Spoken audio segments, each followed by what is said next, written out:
So you were talking last time a little bit about folk traditions, and I wondered if you could give some insight on how, that can be used for group rituals. Okay, well, firstly, yeah, there's a great many folk traditions associated with most of the major holidays or seasonal occasion of the heathen year. Many of them still survive in sort of general Western culture. For instance, the decorating of a tree at Yule, the various things that are done with decorating eggs, hiding eggs, messing with eggs, um, jousting with eggs, running races downhill with eggs, whatever, at a star a time. Um, there's often first sheaf traditions at the beginning of the harvest around that August feast, which in modern times is sometimes referred to as Loaf Feast after the Christian name for that festival, Loaf Mass, and sometimes referred to as Freyfaxi in reference to the horse in Hrothgar's saga Freysgotha. But the making of little breads with the first harvest, and treating the first sheaf in the same way one does the last sheaf as something to be decorated, left in the field or brought in for magical, religious, warding and luck-bringing purposes. All of those things continued to be done. One of the important things that I've found in over 25 years of practicing Asatru is that particularly if you have a kindred, and especially if you have a kindred with kids in it, doing these as a sort of lead into the actual ritual is a wonderful way of fostering kindred bonding, togetherness, and general entertainment. For instance, at a star time, if you have, hopefully you have the weekend, and if people are doing things, if they all come over together and everyone decorates their eggs in appropriate ways, if you've got some good books of Viking Age art, you might want to put them out for people who, need a little bit of extra inspiration or an example, that sort of thing. And then you can put the eggs on the harrow and bless them at the ritual. And then you can hide them early in the morning and let the kids go out and hunt them of a Sunday morning, and eat them and thereby gain a year's worth of good luck in life. And that's really a lot nicer, a lot more effective, and a lot more community building than, just getting together, passing around a horn and pouring out the drink. Even more so at Yule time, since it is a season, since most people do get some time off, and since it is a time when people are already accustomed to the idea of getting together with friends and family to do things such as making decorations and decorating the tree. It's also a very good sort of emotional crossover for the vast majority of us who were raised Christian, and still feel a little bit of need for the things that we associate with the season, with the time of year. It's particularly appropriate since most of those things did, as I mentioned, probably come from heathen tradition originally. And there's all sorts of ways you can do this, all sorts of things you can do. Especially at Yule, for instance, it's very appropriate to make wreaths, which you might do something like writing your wishes, hopes, ambitions for the coming year in rune staves and weaving the pieces of paper into the wreath, which then you might burn at the closing ritual on the last day of Yule, whatever time your particular group has decided to celebrate the Yule nights at.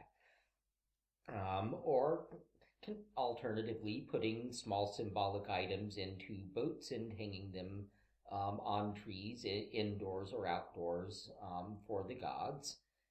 It's very, very common at other times as well, to make offerings by hanging them on the trees or casting them into the water. And if you have an appropriate body of water, a lake or a flowing stream nearby your ritual site, you can actually do a full procession down with whatever items you're casting into it to make your offerings, just as our ancestors quite certainly did. Throwing an item into a lake or a bog or such as an offering to the gods was a very common practice. Sometimes it was done in a huge way, as with the Illerup find, or the Hjortspring find, which involved, like, armies and all their stuff. The Hjortspring find included a very nice, I think, actual warboat, which was given to the gods by this means. But the overall object, again, is also to emphasize the fact that, this is not a once a month or once a week religion.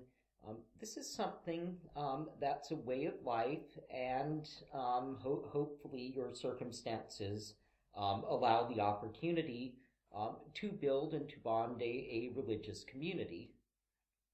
What about craft in general as kind of a religious act, both in terms of ritual, but in terms of just producing art?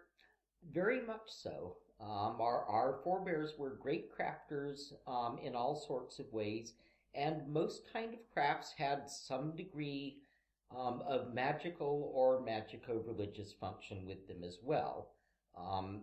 The strongest evidence we have in that regard is with smithing and with the textile arts, in particular the textile arts.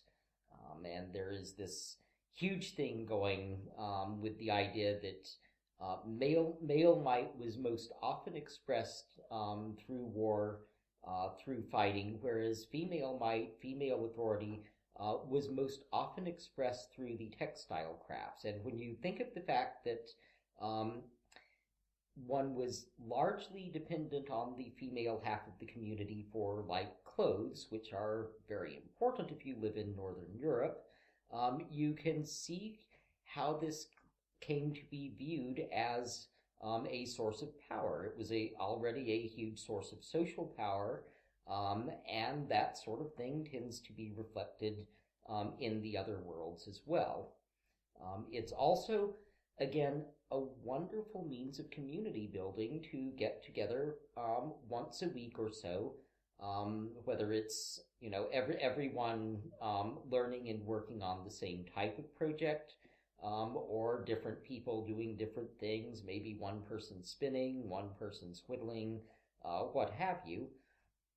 Nonetheless, it is a good time to get together. One can approach it, again, particularly with repetitive arts like the textiles, as a means of group spiritual practice, or simply as a means of building friendships, bonding, sitting around talking while doing something traditional, as our forebears did, something that I've not had the opportunity to do, but have always wanted to do, was to get a kindred group together for craft evenings, where, as in Iceland, even after the conversion, one might, for instance, read a saga, read an Eddic poem, tell a tale of the gods, because back in the day, that was pretty much the only entertainment people had through those long, long winter nights.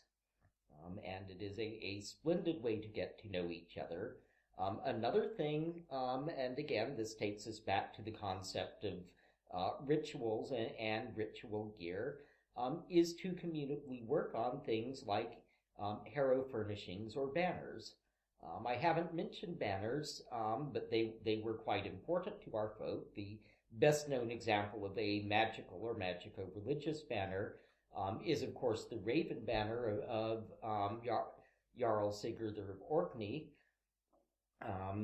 whose mother made him this banner with a raven upon it that carried the weird that whoever was born before would have the victory, but whoever carried the banner would die. And Sigurdur eventually died heroically himself at the Battle of Clontarf as the last guy who was willing to pick it up after the first couple fell. But banners are great if you're in, a mundane space, a space that you might have to take your stuff down for, or just need some decoration for. They're very historical, and they're something that's very easy to do as a group project, because you can go anything from really elaborate, takes forever embroidery, to very simple cutting shapes out of felt or similar, and sewing or even gluing them onto the banner. It's possible to paint banners. Gunora Halakarva, for instance, used to make exquisite painted banners. I believe she used canvas and acrylics for them. And having everyone get together and work on something for the Harrow or the holy space, or for the group use wherever it's needed, is really a good way to get everyone feeling like they're part of it. In every group, there's going to be people who like talking, who like standing up and doing ritual in public, who can run their mouths endlessly when making, lovely poetic toasts at symbol. And there's always going to be a few people who are shyer, who don't really like, talking or doing stuff in public. But if they've got something that they can do to contribute with comfortably, then they feel a bit more like an integral part of the whole thing, which they should do, because we need the quiet and shy people as much as we do the performers. There's also some, in terms of the textiles and banners, there's some historical evidence that at least among the Anglo-Saxons and probably a lot earlier in Northern and Southern Europe, that part of the role of particularly upper-class women was to record the great deeds and actions of themselves and their menfolk in banners.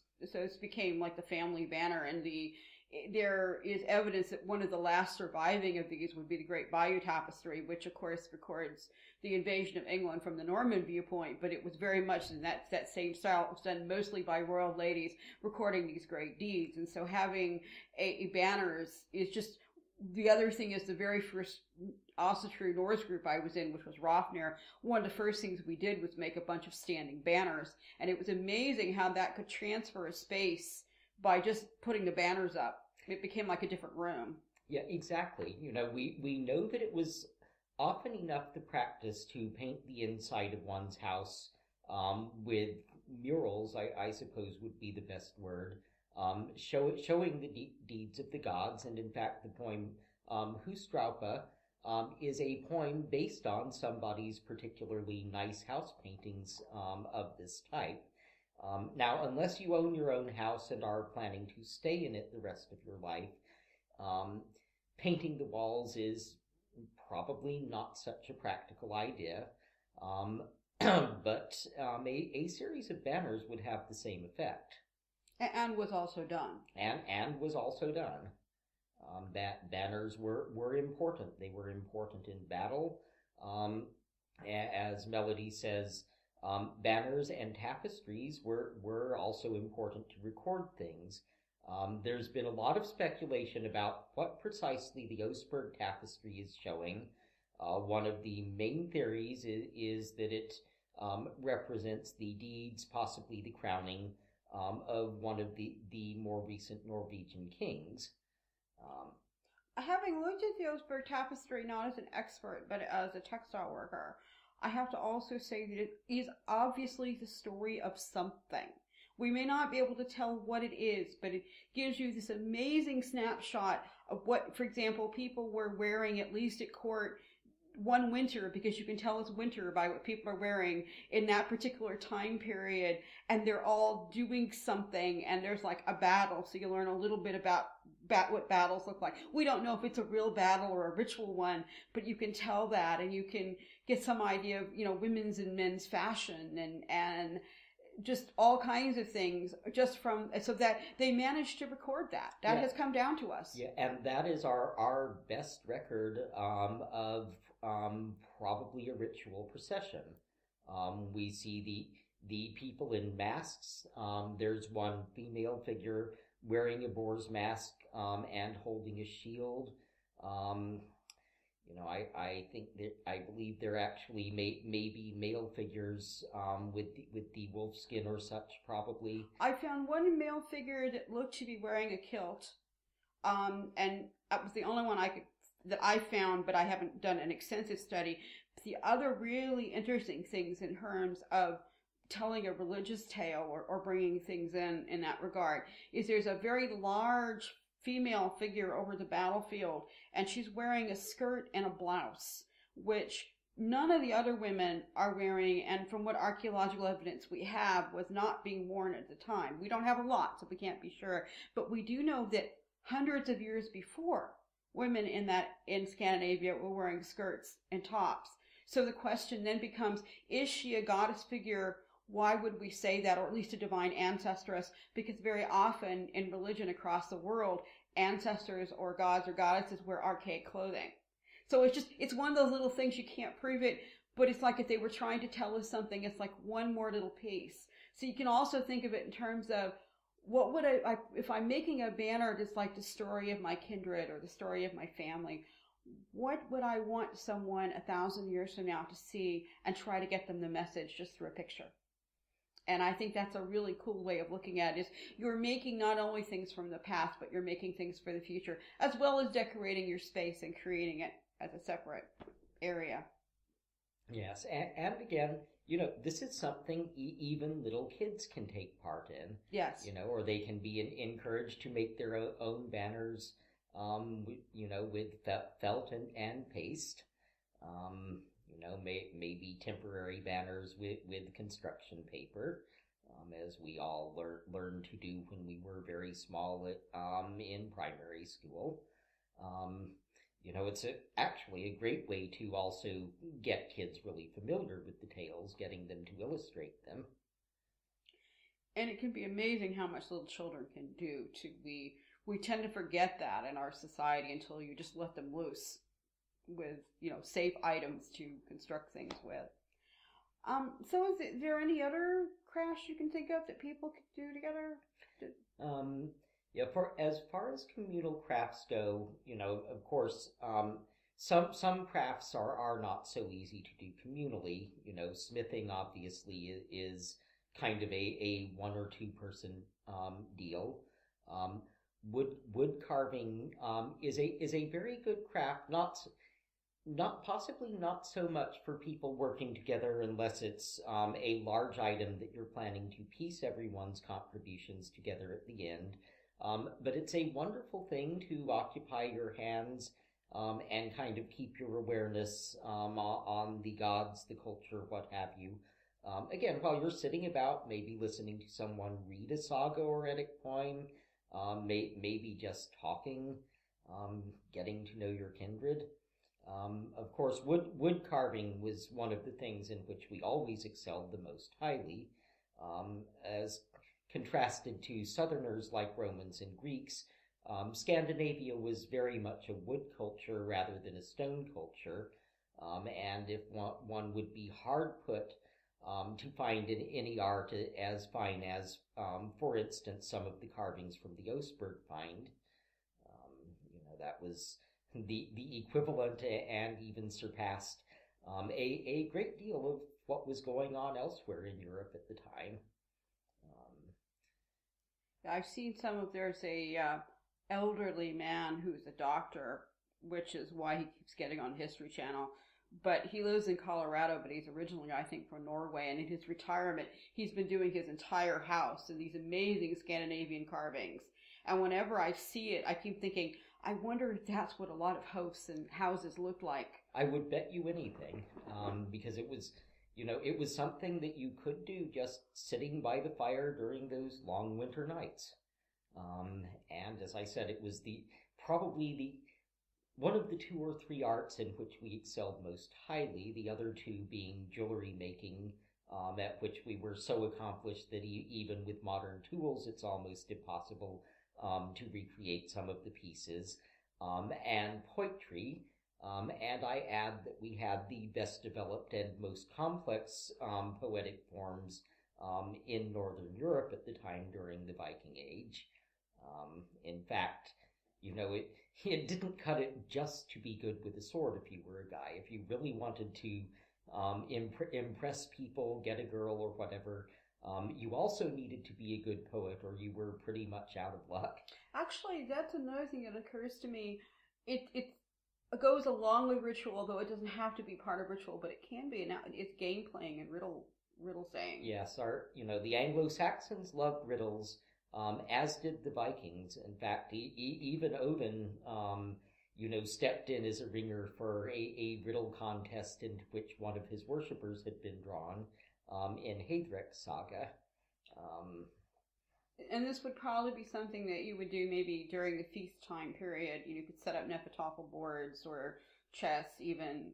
During feast or when, sitting around afterwards, drinking your mead or ale or whatever your choice of drink is, and just challenging each other to riddles.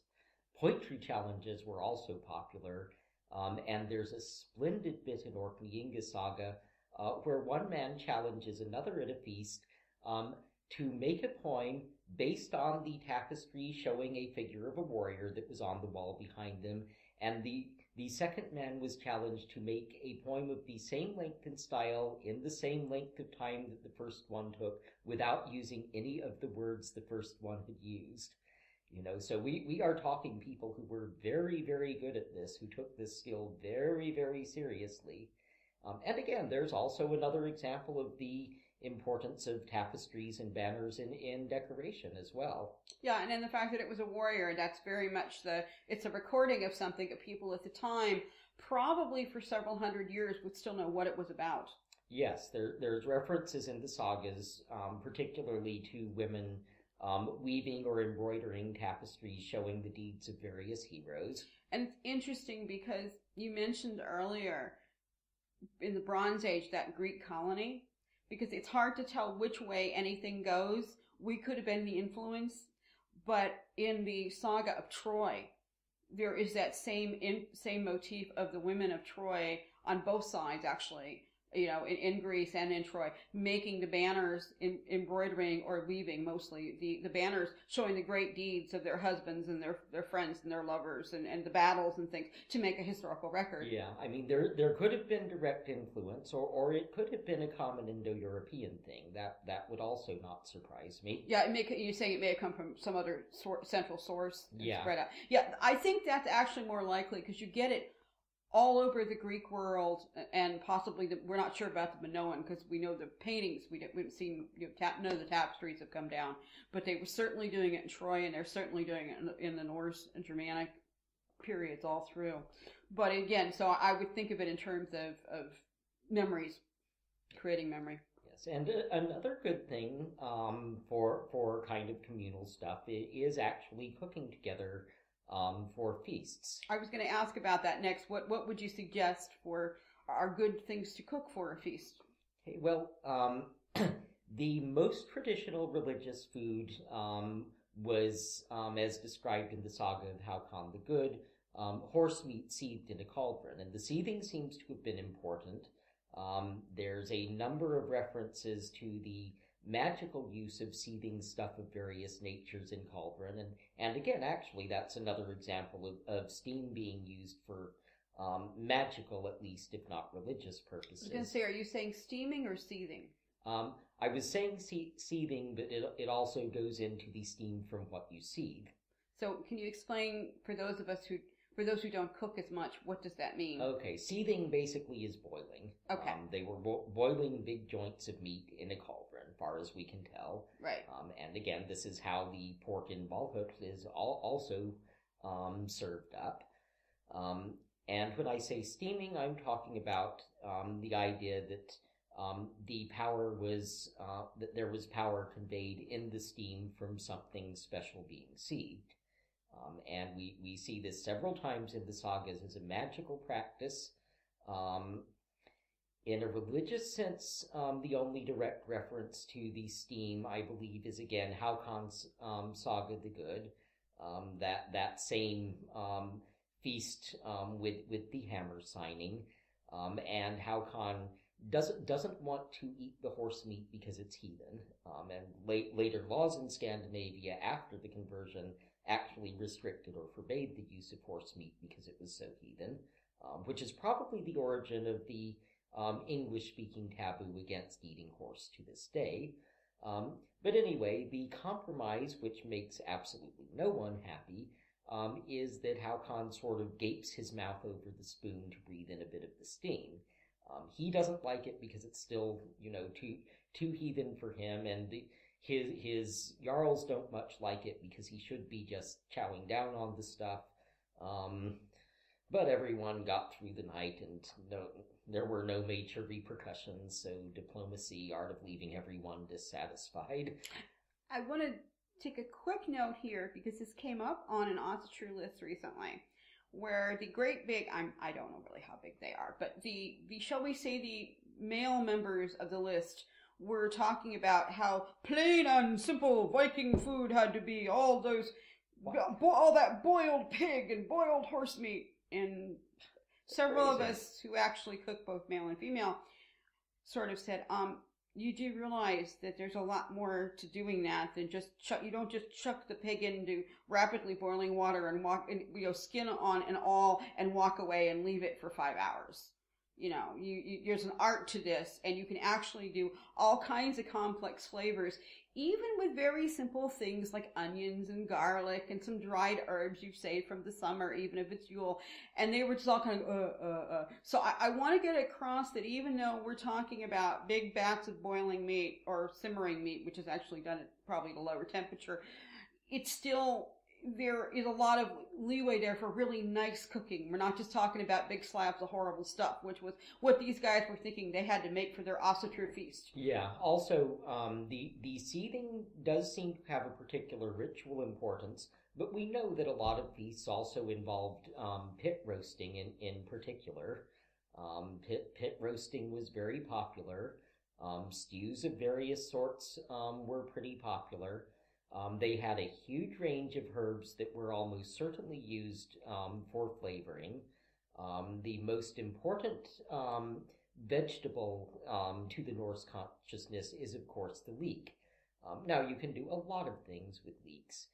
You can stew them up with butter. You can put them in stews. You can make soup with them. One thing that I, for instance, commonly do with leeks, garlic, and onion that are going into anything, and this is not a historical practice as far as we know, but then we wouldn't know because it's meant to be eaten. I often carve rune staves, particularly the Laguj stave, on the alliums and chant before I drop it in. It's also, I'd say, very appropriate to go for historical recipes or folk traditional recipes. And my favorite one of these is indeed a form of seething. It's taking a traditional ham, the salted kind that you have to soak for a couple of days to get the salt out, and basically seething it in apple cider with a selection of herbs and onions. And again, the onions are meant to be stuck with cloves, which I realize the Vikings didn't have much of, but it's part of the recipe anyway. And I will often stick the cloves in the shapes of rune staves, or later on, before it goes into the oven to bake the glaze on, cut rune staves into the layered fat on top, the way one would do the normal diamond cutting that one usually does. So there are a lot of opportunities to use if you have magical skills that you want to use to enhance the feast, or simply make a blessing over it while you're cooking it. But our ancestors had quite a range of foods. One thing that is kind of cool to do is to actually make cheese, because one can make soft cheese in one's kitchen with very little additional equipment. You just need a bag of cheesecloth to hang it from while the whey drips out. And cheese was one of our biggest staples.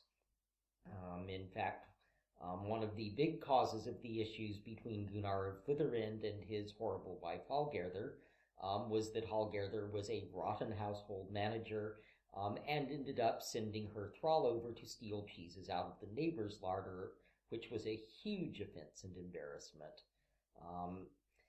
So there's also a bunch of interesting folk practices and folk beliefs involved with the custom of taking the cattle to their grazing places in the Shieldings, the high mountain fields in Norway, because normally young women were kind of isolated up there in groups, and particularly likely to be courted by men of the elf kind.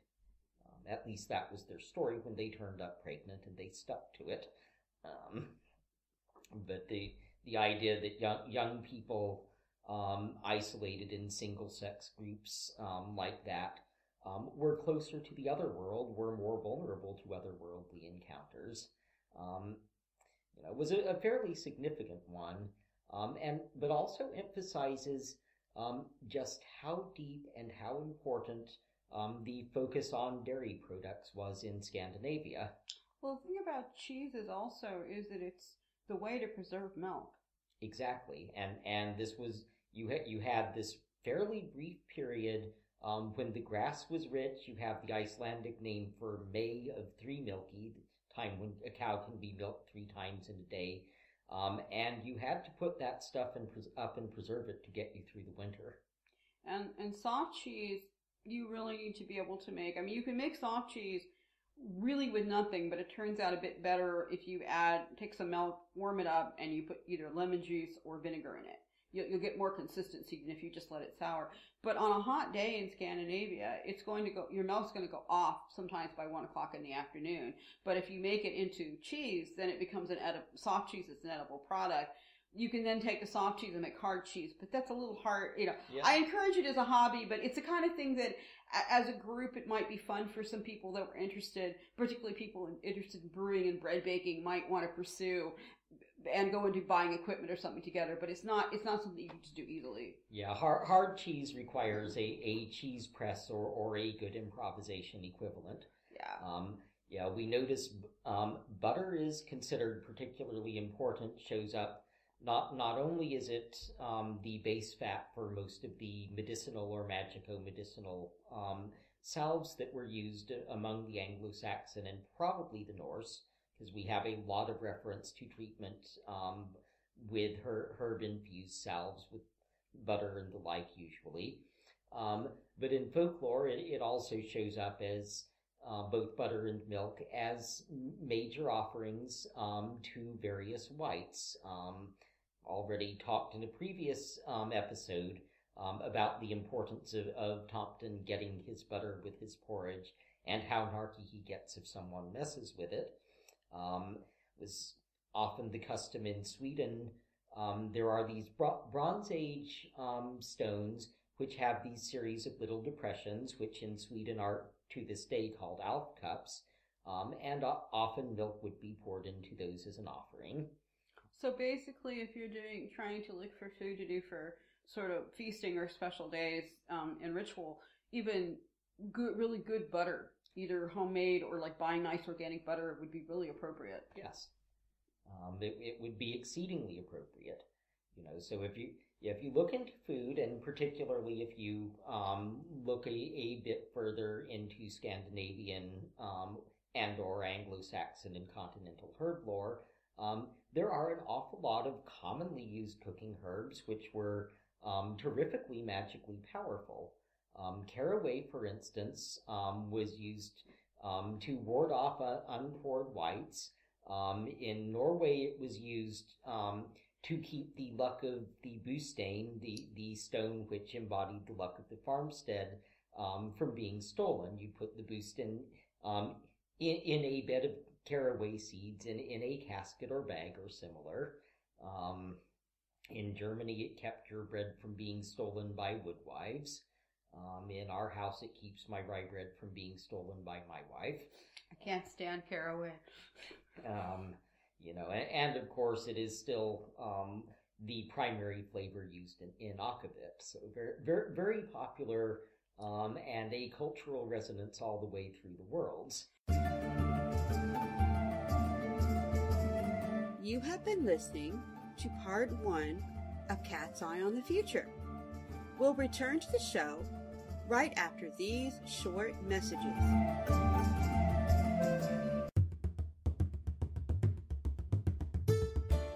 Do you have questions? The cards have answers. If you would like a personal reading with Melodi, just go to my website, melodipsychicreadings.com.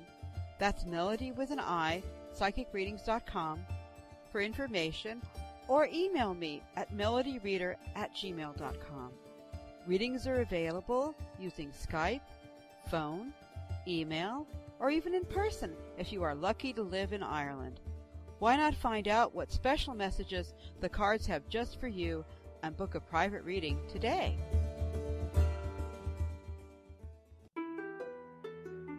We now return to part 2 of Cat's Eye on the Future.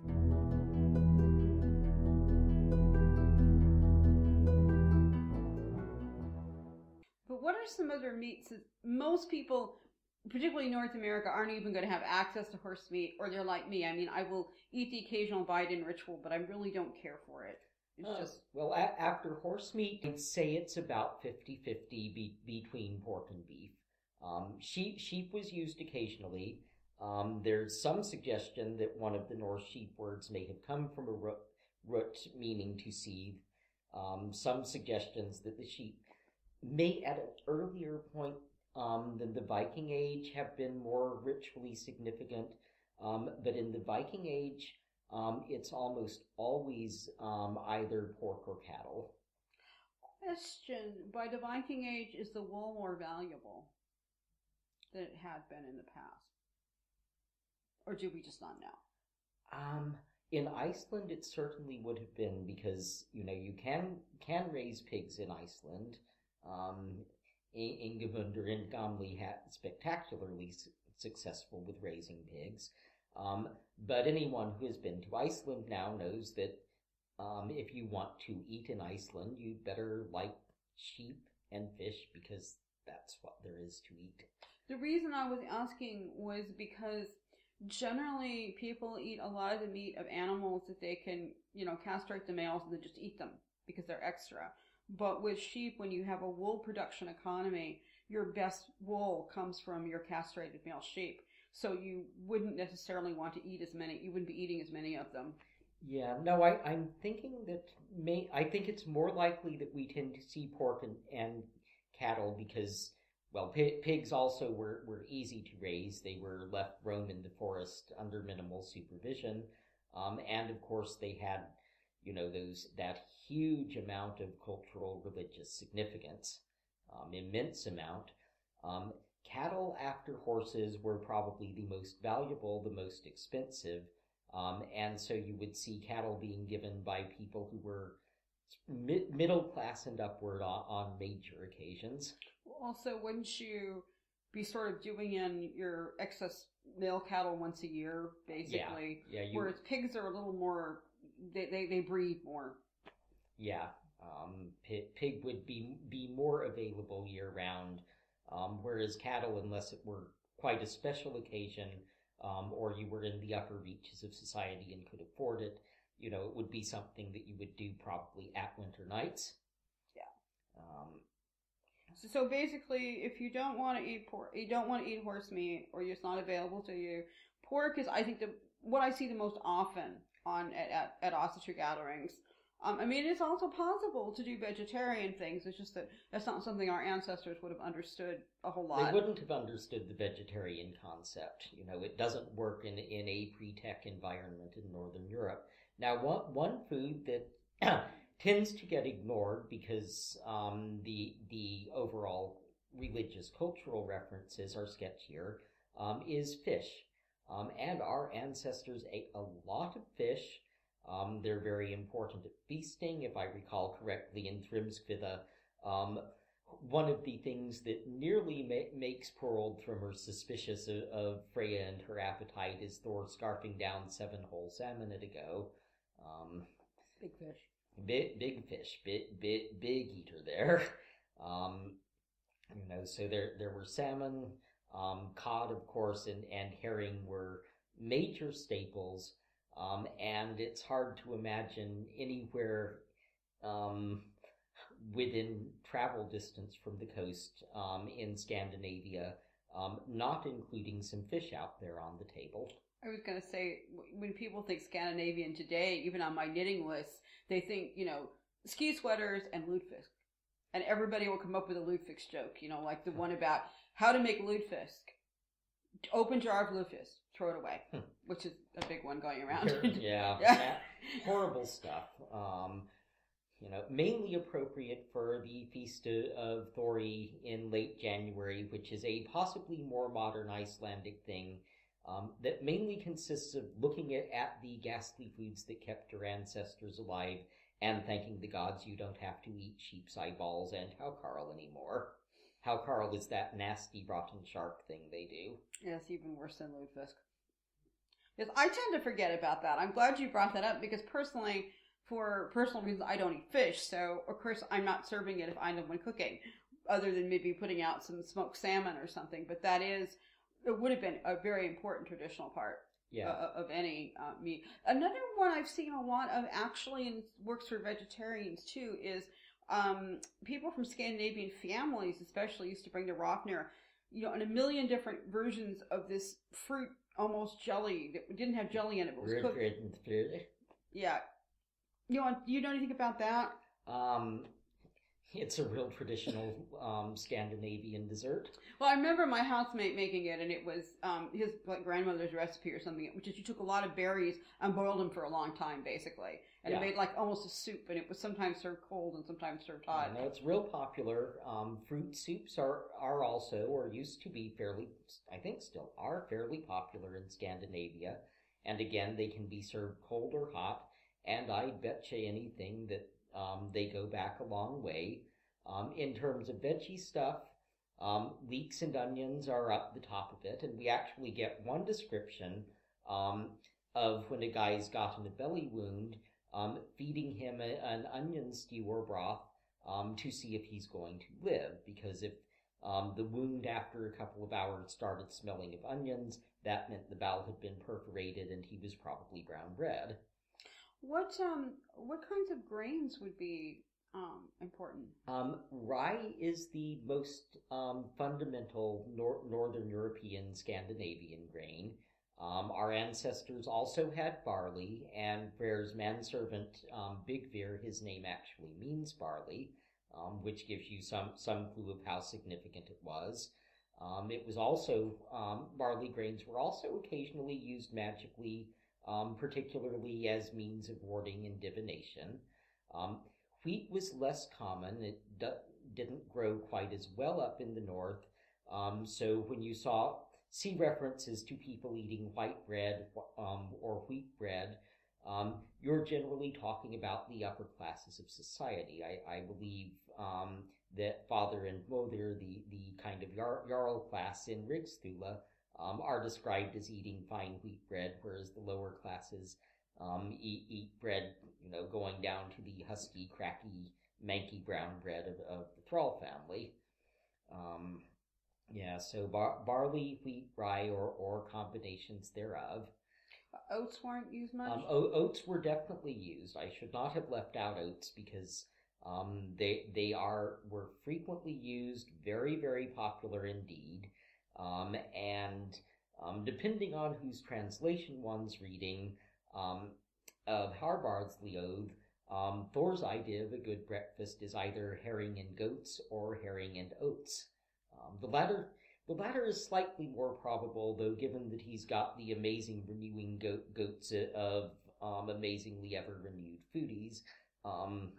It could have been herring and leftover goat for breakfast.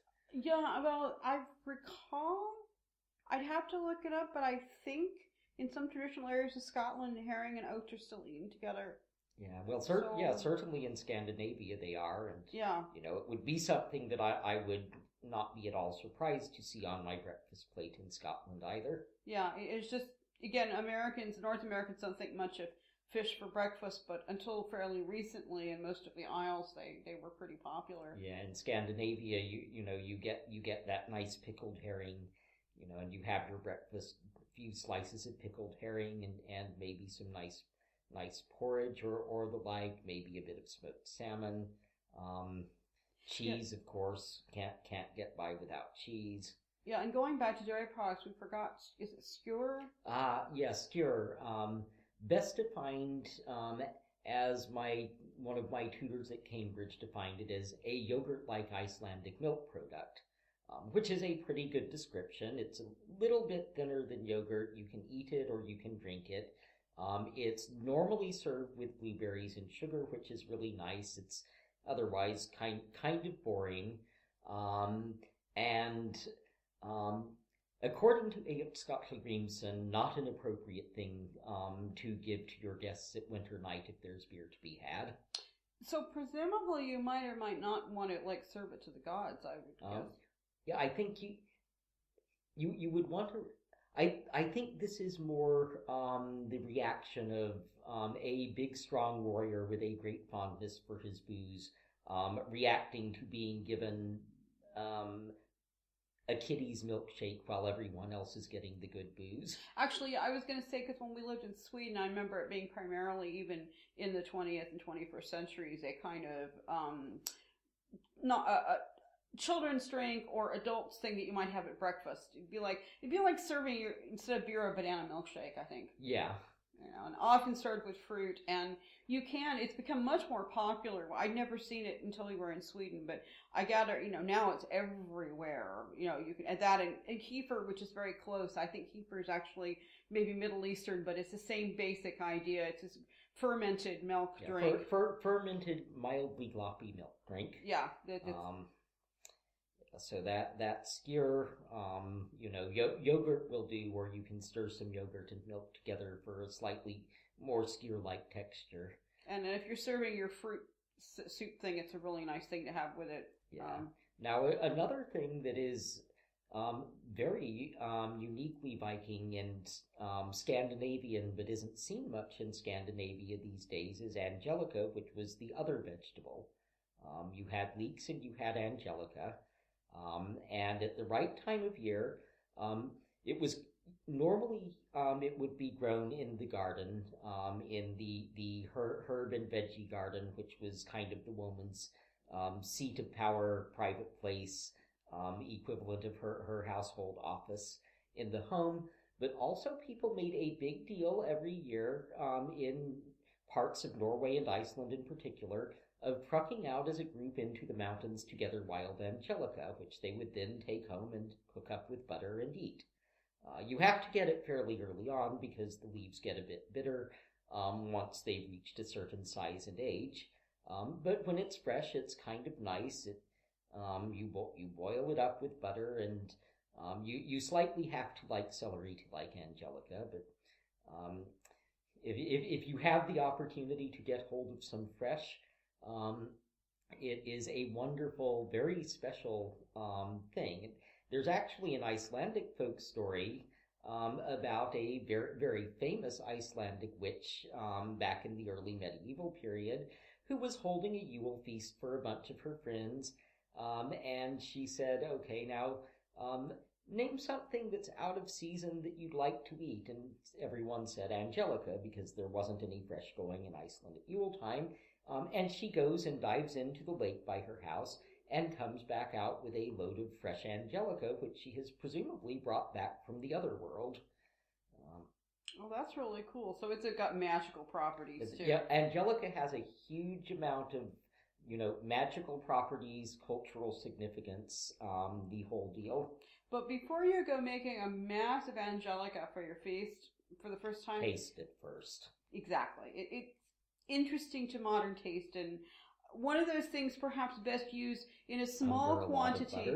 Yeah, a lot of butter and in a very small quantity just to let people taste it. Unless, of course, you have chickens. Yeah, and for modern purposes, For most people in Vinland and even here in the islands, unless you grow your own, it's mostly only available as candied angelica stalks, which cannot be cooked up with butter, I don't think.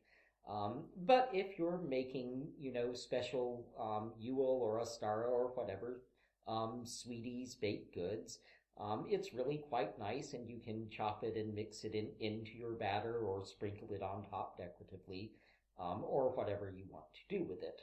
Yeah, I think it would make really nice kind of buns like I made the other day for New Year's. I used citron in those, but candied citron and candied angelica are not that different, so things like that would be a way of using it that people might actually eat, because I'm a big fan of using traditional things to the point that people will eat them, but when they're just going to be thrown away, it's kind of... Angelica, fresh angelica is a bit of an acquired taste. Yeah, some people are probably going to love it, but most people probably are not, at least that have a modern diet. And of course, we're talking about all these traditional things here, but I would also think, using things traditionally, old family recipes, and also a certain amount of using things from where you live. I mean, I had a very powerful dream right before we got married. I was still at work, and I dreamed I was at work, and there was Frere sitting on my photocopier. And I kind of looked up and went, okay. And he said, "You may not like jalapeno peppers on your tamales, but I like them on mine." Now, I blew this off as being hilariously funny, and then I called him, and he was still in the UK, and then he pointed out that, what holiday was it? What sacred feast? See, was it Winter Nights or for that one? I think it was in the spring. But, Hmm. But in any case, you pointed out that I had this dream with this very real seeming, divine visit on an actual feast day, and that we should take it seriously. And, so from then on, when I can, wasn't able to do it this year, but very often I will try to either make tamales or acquire tamales and put jalapeno peppers on them and put them out for Frere. Yeah, because, and using New World stuff is going to sound stuff that the Norse almost certainly could not have come into contact with.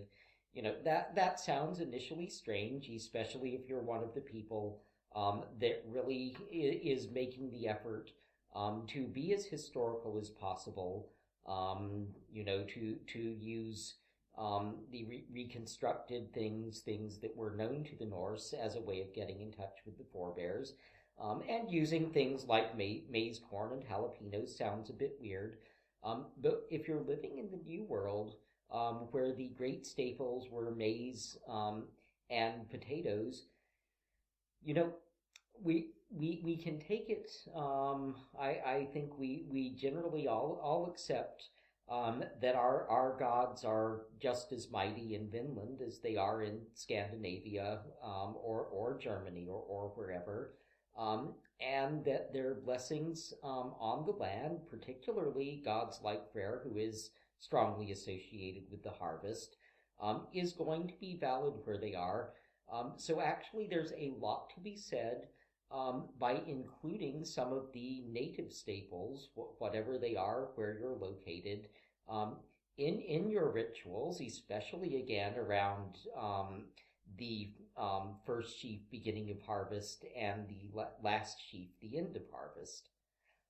I have in the past, when I was in Dallas, for instance, rather than a sheaf of barley or wheat for the last sheaf, I would use a shock of maize corn, because that was the grain of the land. Yeah, and I think that there is something to be said for, if we're working in the 21st century, looking at where we are and what we're doing, and incorporating both traditional things and things that are important in the modern day. Well, I cannot imagine had the Vinland colonies actually succeeded and thrived, and had the conversion not occurred, because unfortunately most of the colonists or prospective colonists were already Christians at that point. But had we had a thriving heathen colony that spread throughout Finland, I cannot imagine that our forebears would have not very quickly found themselves incorporating maize and potatoes and pumpkins and native beans and what have you into their diets, and most importantly for us, into their rituals. Well, one of the interesting things too was after that. Now, again, this is a UPG, and this is a lot of people have problems with that. That's a universal personal experience, basically, or whatever it stands for. Gnosis. Okay. But so I mean, there's other people may have different experiences, but someone who was a priest of Frere that I was telling this story to threw their head back and laughed, because Frere is, as we discussed earlier, as you mentioned, is most famous for his the one stone carving or is it statue? It's a statuette. Little silver statuette, which also was identified as Frere due to matching the description of the Frere image in the Great Hoofed Uppsala given by Adam of Bremen. And it's very obvious because he was what an archaeologist would call a very large phallic symbol, let's say, sticking out. He's definitely a male fertility god. Male fertility. There's no question that he's a male fertility god. And this priest of Frere threw his head back and said, "You don't get it, do you? But there's this whole, that's very Frere, because the double entendre of the tamale and the hot tamale." And I went, oh my God, I hadn't even realized that. But that even more to me said that, at least as far as I'm concerned, I think Frere, being a fertility god, he was blessing the maize corn and blessing the fertility. Exactly. If I were a farmer in the U.S., I'd certainly be asking him to bless my maize corn and my potatoes. And the hot chilies. He likes hot chilies on He's welcome to them. I actually do kind of like hot chilies on my tamales, but jalapenos is going a little bit far.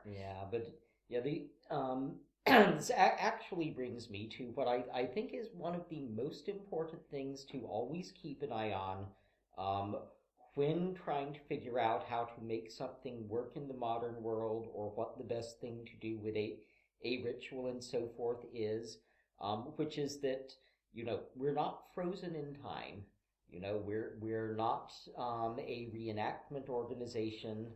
We're a living, growing religion, despite the lengthy period of dormancy and the amount that's being lost. But the important thing, in my view, is to always be aware of why you're doing something and where it comes from, to be able to make the distinction between what the Vikings or the Migration Age or Bronze Age or Stone Age Norse did, and what you're doing because they did that out of fellowship, or because it was directly a significant thing, and how the cultural principles apply in modern conditions, and always be able to identify, for both your own benefit and that of anybody who's coming in new, what's definitely historical, what's probably historical, what's plausible but totally unprovable, what is modern extrapolation from what we actually do know, and what is pure UPG. Yeah. I had a dream, it's a UPG. It may or may not be valid for anyone else, anywhere else. But in this particular case, because it seemed consistent with the basic cultural principles, given the context of being in Vinland, it seems appropriate, even though it is certainly absolutely not in any way historical to the Viking Age. No, it's not, and I would never pretend that it was, but it did seem to fit for a modern practice. I'm much more careful about doing it when I'm actually in Vinland than I worry about it over here, because it does feel like something that was tremendously connected to that place. Right. Our forebears were very big on adapting to the places they found themselves. For instance, when we first moved to Iceland, the place was already crawling with land wights, positively crawling with them. And one of the first things many of our forebears did was find out where the whites were, what they wanted, immediately start building up good relationships with them. According to what they already knew from the old country, but also, as far as we can tell, paying every respect to those particular whites and what they wanted.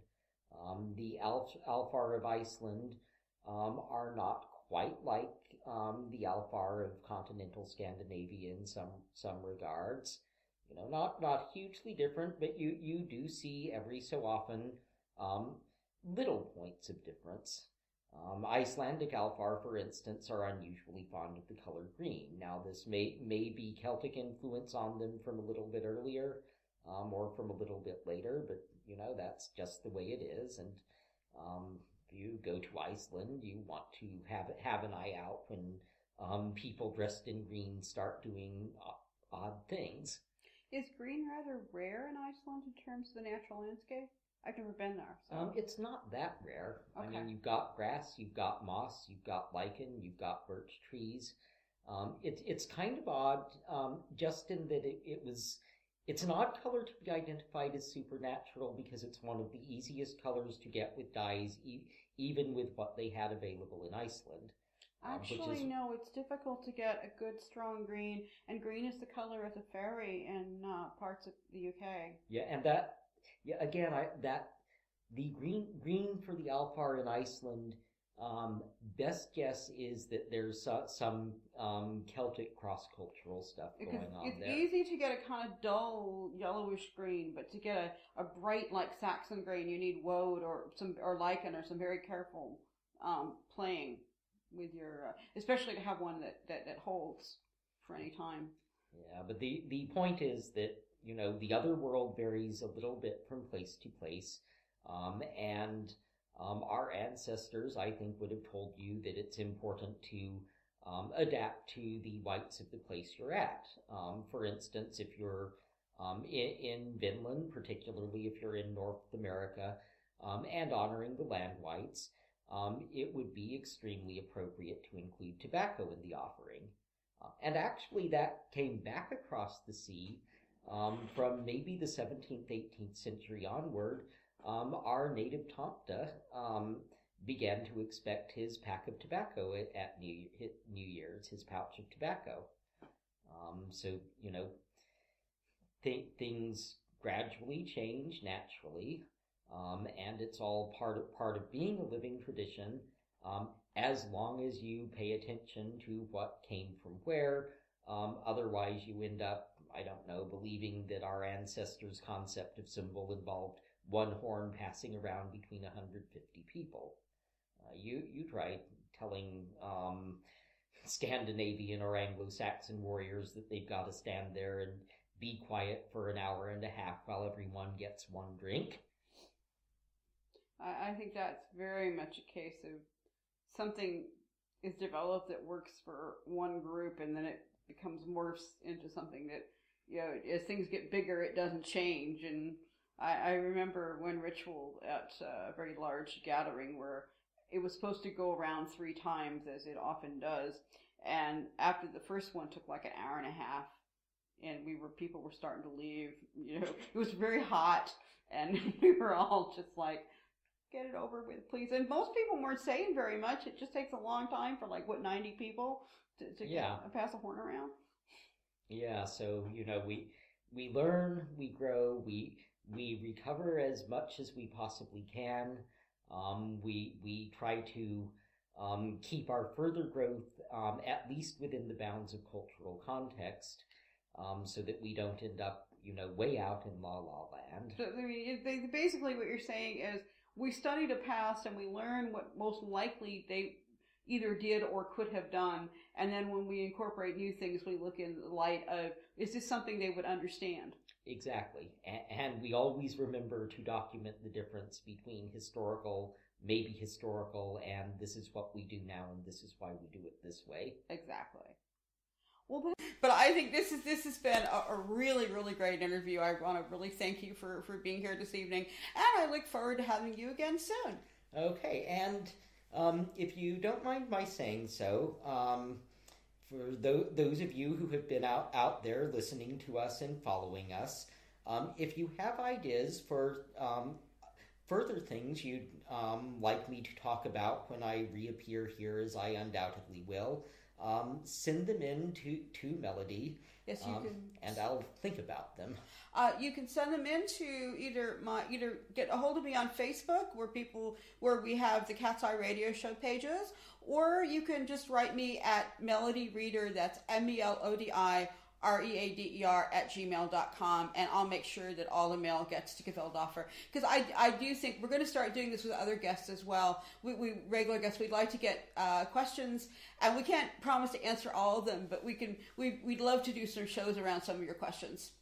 But I think for tonight, that's about it. I want to thank everyone for showing up for this week's Cat's Eye on the Future. See you next time.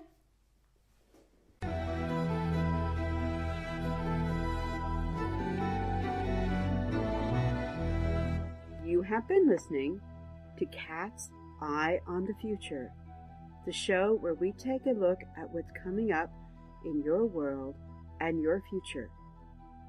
Join us again next time for another episode of Cat's Eye on the Future.